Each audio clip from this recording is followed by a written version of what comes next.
നമസ്കാരം. ലോകത്തെ ഇന്നത്തെ രൂപത്തിലേക്ക് മാറ്റം വരുത്തിയ ചരിത്രങ്ങളെപ്പറ്റി ആഴത്തിലുള്ള കഥകൾ വളരെ ചുരുങ്ങിയ സമയം കൊണ്ട് പറയുന്ന, അതോടൊപ്പം ധാരാളം അറിവുകളും പകരുന്ന ഫാക്ട് റിവീൽസിന് മറ്റൊരു വീഡിയോയിലേക്ക് സ്വാഗതം. ഭാരതത്തിൻ്റെ എഞ്ചിനീയറിംഗ് പ്രാവീണ്യത്തെ ലോകത്തിൻ്റെ നെറുകയിലെത്തിച്ച ഒരു മഹാനിർമ്മിതിയുടെ പിന്നിലെ ചരിത്രമാണ് നമ്മൾ അറിയാൻ പോകുന്നത്. അസാധ്യം എന്ന് പറഞ്ഞ് ബ്രിട്ടീഷുകാർ പോലും എഴുത്തള്ളിയ ഒരു പദ്ധതി. അത് മറ്റേതുമല്ല, ഇ ശ്രീധരൻ എന്ന മലയാളിയുടെയും അദ്ദേഹത്തോടൊപ്പം പ്രവർത്തിച്ചവരുടെയും നിശ്ചയദാർഢ്യത്തിന് മുന്നിൽ പശ്ചിമഘട്ടം മുട്ടുമടക്കിയ കൊങ്കൺ റെയിൽവേയുടെ ചരിത്രം. ഇന്ത്യയുടെ പടിഞ്ഞാറൻ തീരങ്ങളെ തമ്മിൽ ബന്ധിപ്പിക്കാൻ തടസ്സം നിന്ന കിഴുക്കാം തൂക്കായ മലനിരകളെയും നിബിഡ വനങ്ങളെയും പുഴകളെയും വരുതിയിലാക്കിയ മനുഷ്യപ്രയത്നത്തിൻ്റെയും സഹനത്തിൻ്റെയും കാഴ്ചപ്പാടിൻ്റെയും ഫലമാണ് ഇന്ന് നാം കാണുന്ന കൊങ്കൺ റെയിൽവേ.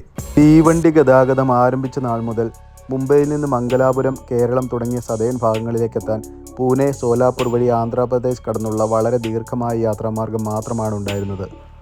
പലവട്ടം വേണ്ടെന്ന് വെച്ച കൊങ്കൺ പദ്ധതി 1989 പ്രധാനമന്ത്രി VP സിംഗ് വീണ്ടും പൊടി തട്ടിയെടുക്കുകയും പാമ്പൻ പാലത്തിൻ്റെയും കൊൽക്കത്ത മെട്രോയുടെയും പിന്നിലെ ബുദ്ധികേന്ദ്രമായ ഇ ശ്രീധരനെ ചുമതലപ്പെടുത്തുകയും ചെയ്തു. തുടർന്ന് 1990 റെയിൽവേ മന്ത്രാലയത്തിൻ്റെ കീഴിൽ കൊങ്കൺ റെയിൽവേ കോർപ്പറേഷൻ ലിമിറ്റഡ് നിലവിൽ വന്നു. പദ്ധതിയുടെ ചെയർമാനും മാനേജിംഗ് ഡയറക്ടറും ഇ ശ്രീധരൻ തന്നെയായിരുന്നു. 1990 മുതൽ 98 വരെയുള്ള സമയത്ത് 1000-ലധികം എഞ്ചിനീയർമാരും ധാരാളം തൊഴിലാളികളും മണ്ണിടിച്ചിൽ, പേമാരി, വന്യമൃഗങ്ങൾ, പകർച്ചവ്യാധി തുടങ്ങിയ ധാരാളം പ്രതിസന്ധികളെ നിശ്ചയദാർഢ്യത്തോടെ നേരിട്ടതിൻ്റെ ഫലമായാണ് ലോകത്തിലെ ഏറ്റവും മനോഹരമായ ട്രെയിൻ റൂട്ടുകളിലൊന്നായ കൊങ്കൺ പാത യാഥാർത്ഥ്യമാകുന്നത്. എല്ലാ വികസന പ്രവർത്തനങ്ങളിലും എന്ന പോലെ ധാരാളം പ്രക്ഷോഭങ്ങൾക്കും കൊങ്കൺ പദ്ധതി വേദിയായി. പാത കടന്നുപോകുന്ന സംസ്ഥാനങ്ങളിലെ കൃഷിക്കാർ, ആദിവാസി സമൂഹങ്ങൾ, പ്രകൃതി സ്നേഹികൾ തുടങ്ങിയവരെല്ലാം പ്രതിഷേധങ്ങൾക്ക് മുൻപിൽ നിന്നു. 4000-ലധികം ഹെക്ടർ ഭൂമിയാണ് പാത പൂർത്തീകരിക്കാൻ വേണ്ടിയിരുന്നത്.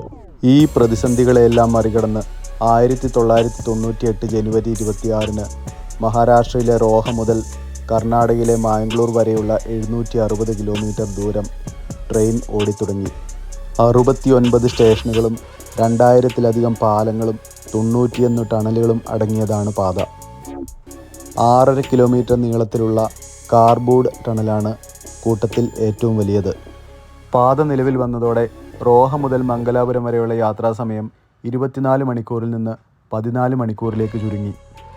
ഇന്ന് മണ്ണിടിച്ചിൽ പോലുള്ള പ്രകൃതി ദുരന്തങ്ങൾ മുൻകൂട്ടി അറിയാൻ സാധിക്കുന്ന സെൻസറുകൾ പാതയിലുടനീളം സ്ഥാപിച്ചിരിക്കുന്നു.